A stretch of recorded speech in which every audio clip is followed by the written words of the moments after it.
మాజీ సీఎం కేసీఆర్, మాజీ మంత్రి కేటీఆర్ పై కాంగ్రెస్ ఎమ్మెల్యే కోమటిరెడ్డి రాజగోపాల్ రెడ్డి కీలక వ్యాఖ్యలు చేశారు. కాళేశ్వరం ప్రాజెక్ట్, ధరణి పోర్టల్ అవినీతిలో కేసీఆర్, కేటీఆర్ త్వరలోనే జైలుకు వెళ్లడం ఖాయమన్నారు. కేసీఆర్ వల్లే 10 ఏళ్లలో తెలంగాణ రాష్ట్రం అప్పుల పాలైందంటూ విమర్శించారు.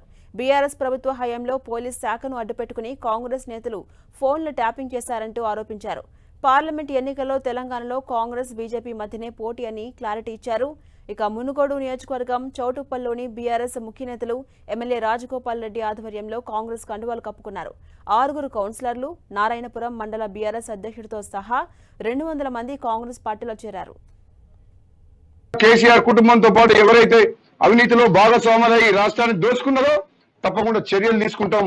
ఎవరు ఎంత పెద్దోళ్ళైనా జైలుకు పోక తప్పదు. మీరు ఉదాహరణకు ముఖ్యమంత్రి బిడ్డ, స్వయాన ముఖ్యమంత్రి బిడ్డ కూడా ఈరోజు తిహార్ జైల్లో ఉన్నది. రేపు కాళేశ్వరం ప్రాజెక్ట్ అవినీతి కానీ, ధరణి కుంభకోణం కానీ, ఏ కుంభకోణమైనా బయటకు తీస్తే తప్పకుండా కేసీఆర్, కేటీఆర్ కూడా, హరీష్ రావు కూడా వాళ్ళ ఊసలు లెక్క పెట్ట